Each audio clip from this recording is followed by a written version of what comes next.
আবাসের তালিকায় নাম তৃণমূল ব্লক সভাপতির, অথচ লিস্টে নাম নেই যোগ্যদের, এমনটাই অভিযোগ গোঘাটে। এলাকায় গিয়ে দেখা গেল কারোর মাটির বাড়ি, কেউ আবার বাস করছেন ত্রিপল দিয়ে ঘেরা ঘরে। অভিযোগ, বারবার আবেদন জানালেও মেলেনি সরকারি ঘর। ব্লক সভাপতির নাম কি করে উঠল লিস্টে, প্রশ্ন তুলছেন বঞ্চিতরা। এদিকে তৃণমূল ব্লক সভাপতি সঞ্জিত পাখিরার দাবি, 2018 সালে তিনি ব্লক সভাপতি ছিলেন না, তখন সার্ভেতে নাম ওঠে।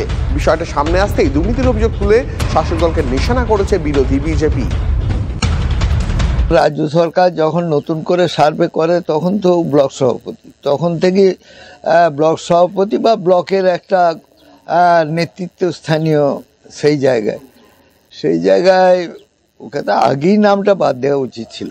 যেদিন সার্ভে এসেছেন সঙ্গে সঙ্গে আমি বাতিল করেছি। দেখুন, প্রশাসনের একটা তো প্রসেস আছে। যখন প্রসেস শুরু হয়েছে আমি সঙ্গে সঙ্গে জানিয়েছি, লিখিতভাবে জানিয়েছি এবং আমি বাতিল করেছি। লিস্টের নাম বলতে ওই কাগজটা দিয়েছে, বা ওই কাগজটা আমার কাছে, আমাকে আধার কার্ড আর সবকিছু নিয়ে গেল, আর ওই কাগজটা দিয়ে বলে গেল যে তোমার চিন্তা নাই, তোমার টাকা ঢুকে যাবে, পয়সা, ব্যাংকের নাম্বার আর অ্যাকাউন্ট নাম্বার সব নিয়ে গেছে। মুখ্য মানুষ জানি না সেরকম যে কি হবে না হবে। এবার আমাকে যা বোঝাচ্ছে আমি তাই বুঝেছি। বাড়ি পাওয়ার উপযুক্ত তারা পাচ্ছে না, যারা পাওয়ার উপযুক্ত নয় তাদের বাড়ি একবারের জায়গায় দুবার আসছে, তাদেরই সবকিছু হচ্ছে। একটা তিরপলের জন্য আবেদন করলে পুকুরের মতো ছুটাচ্ছে, দরখাস্তটা নিয়ে পাখিয়ে টেবিলের তলা দিয়ে ছুড়ে দিচ্ছে, কোথায় পাবো, এইসব নানা রকম বিভিন্ন রকম কথা বলতে। বাড়ির অবস্থা, বাড়ি ভেঙে পড়ে গেছে, ওই তিরপল খাটিয়ে রয়েছে, বাইরে রান্না করছে। আর পঞ্চায়েত থেকে কোনো খোঁজ খবরও নাই। যাদের পাকা বাড়ি আছে তারা পাচ্ছে, কিন্তু কিছু এখন পর্যন্ত পাইনি। লিস্টে নাম বেরোয়নি না, লিস্টে নাম বেরিয়েছে বলে এসছে, কিন্তু কই বেরোয়নি, এখন পর্যন্ত বাড়ি দেয়নি।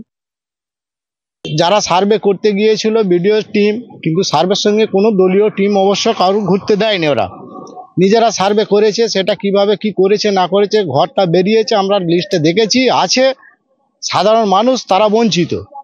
আমরা চাই যাতে ন্যায্য সাধারণ মানুষ তাদের ন্যায্য প্রাপ্য বা ঘর পাক। যারা একদম নিম্ন স্তরের মানুষ তারা কিন্তু বঞ্চিত হয়ে যাচ্ছে। এই বঞ্চিতরা সঠিকভাবে যত বিলি বন্টন করতে পারে বা সেটাকে প্রশাসনিকভাবে নজর দেয়, সেই নজরের দিকে আমরা প্রশাসনের দৃষ্টি আকর্ষণ করছি। আমি ওনারা আজকে বলছেন 2018 সালে তালিকার নাম বেরিয়েছে।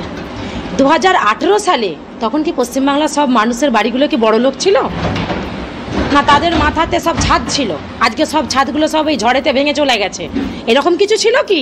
পুরোটাই নাটক। তৃণমূল মানেই সেই নাটকীয় দল, একটাই দল, তৃণমূলের নাটকীয় দল। গোঘাট গ্রাম পঞ্চায়েতের বামুনিয়া সংসদের উইটিকাড়ি এই গ্রাম। দেবী ঘোষ রান্না করছেন, বাড়ি ছিল, বাড়ি পড়ে গিয়েছে। বাড়ির নতুন লিস্টে কিন্তু আবাস যোজনার নাম ওঠেনি। এখানে নাম উঠেছে কার না, এই সংসদেরই বাসিন্দা তৃণমূলের ব্লক সভাপতি সঞ্জিত পাখিরা, তার কিন্তু নাম উঠে গেছে, তার পাকার বাড়ি। কিন্তু এই ত্রিপলের নিচে দেবী ঘোষ কোনো ক্রমে রান্না করছে, আর এইখানেই তার ঠাঁই। আবাস যোজনায় কিন্তু এখনো নাম ওঠেনি। আর এই নিয়ে শাসক দলের ভেতরেই তোলপাড় শুরু হয়ে গিয়েছে। শাসক দলের ব্লক সভাপতি, তার নাম উঠে গেছে আবাস যোজনায়, অথচ এই সমস্ত মানুষজন যারা তাদের সমর্থক তাদের নাম ওঠেনি। আর এই নিয়ে শাসক দলের ভেতরেই তোলপাড়। গোঘাট থেকে ক্যামেরায় মধুসূদনের সঙ্গে তন্ময় বৈরাগী, TV9 বাংলা।